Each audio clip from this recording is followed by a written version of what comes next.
Hi everyone, this is Richard. In this video we are going to go over Lexical Scope. Lexical Scope describes what and when a computer can see a variable or not. Okay, that may not make any sense, but let me go through an example to see if I can make it a little more clear, okay?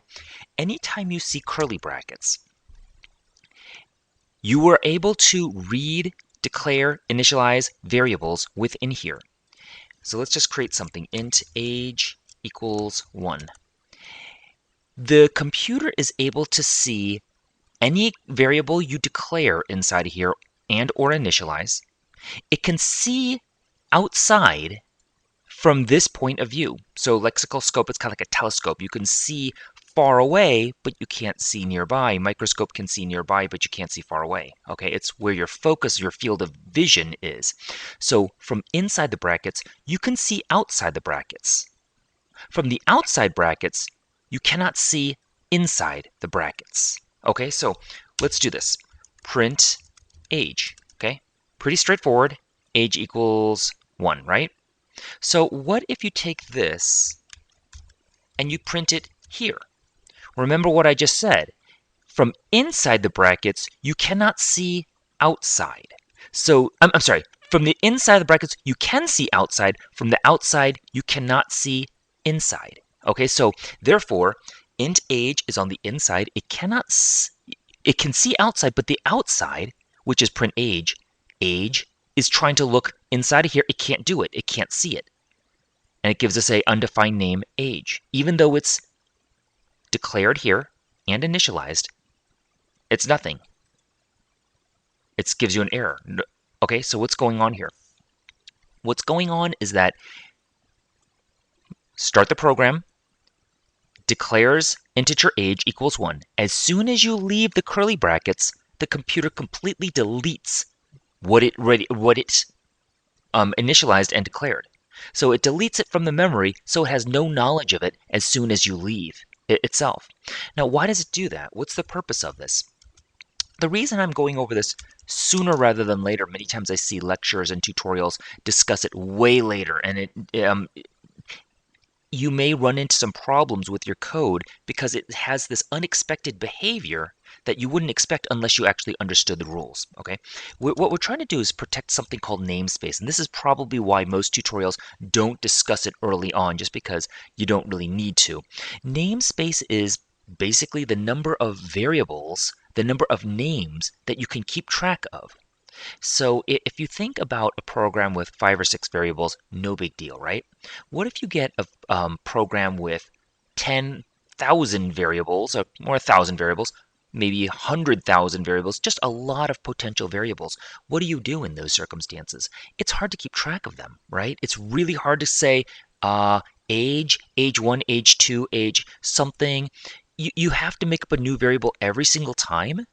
That gets really cumbersome to keep track of. So what the goal is just to reuse some of these variables as much as possible.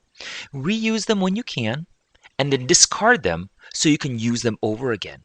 And so let me explain this in a little bit more detail. Okay, so I think it'll become clear in just a little bit. So what if we reversed this right here? Let's just go over the rules a little bit more detail. Print age. Okay, now how about this? So again, we initialized and declared here. It can see inside. Okay, it cannot see inside, I'm sorry, but the inside can see outside. So the print should be able to see the int age and then print the value. And that's exactly what happens. So when we do the opposite, it doesn't work. Now, of course, let's try this. This doesn't work either, but this is more of this is not lexical scope. This is more of a pattern itself. So you read from top to bottom, right? So if you print age, what does it say? Local variables cannot be referenced before they are declared. So the computer is telling you, wait a minute, yet you're declaring it, but you can't use it before you actually declare it because you read from top to bottom. That's what the computer does, okay? So just keep that in mind. But here's lexical scope. Outside can read Inside can read outside, outside cannot read inside.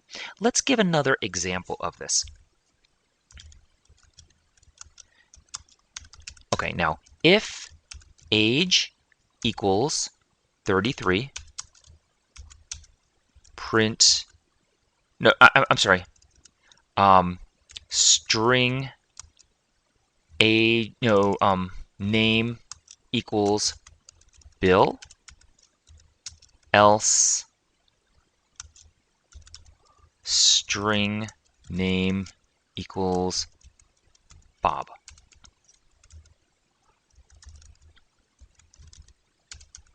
Okay, let's try this. Unfortunately, it's giving us an error again. Undefined name, this is undefined. Again, why? Let's go over it. Integer age equals 33, fine. Age equals 33, yes, that's true, therefore this will be activated. String name equals Bill. So the variable name is a string and the value is Bill. But here's the end of the curly brackets. As soon as it ends there, string name gets deleted. And therefore, you get nothing, right? So you're going to get an error more than anything else.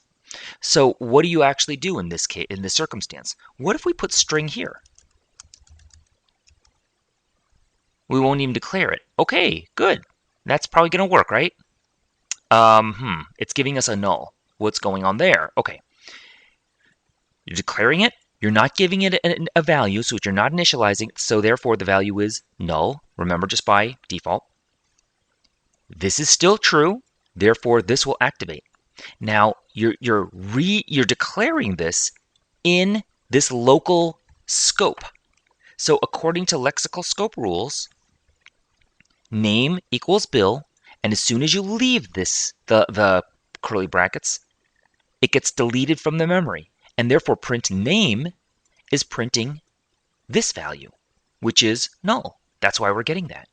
Okay, but that's not what I want. Okay, what I want basically is to print Bill, right? This is what we do. Okay, declared up here, okay? This is true, it activates this. Now, in this circumstance, you are saying, okay, name, it obviously, you either made an error or it was declared earlier on. From the inside of the brackets, it can see outside, remember? So it can look outside and says, oh, string name, that's a string. It equals to Bill, there's no error there. Therefore, the value will equal to Bill. Print, and it'll equal Bill. See? And this is true for anything else. So if it equals to 53, it'll be Bob, right? Because this is false. Therefore, this will activate instead. Now, a couple of other things. What if I wanted to do, what is another example? What if, for example, I said age, age. I got to declare it string, string, okay?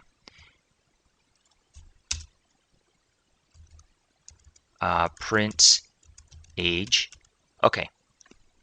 Now, remember I said before, sometimes you want to reuse some of these variables. But wait a minute, why don't I just, instead of integer age, just put var? So age could equal both a string and it could equal both an integer.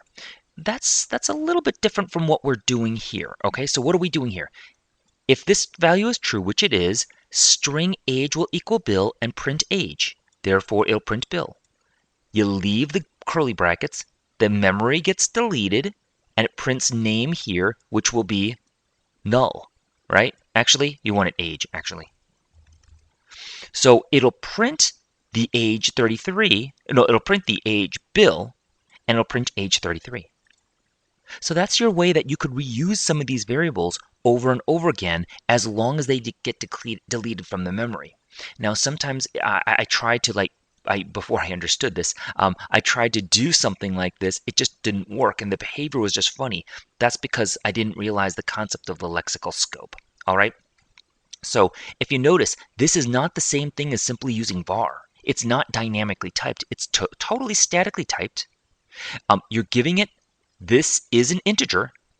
this is a string. You're simply reusing the age variable in different circumstances.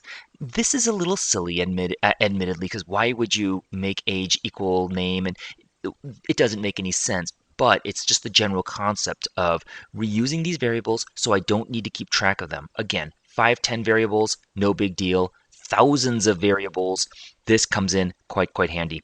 And it'll come more handy in the next few videos themselves.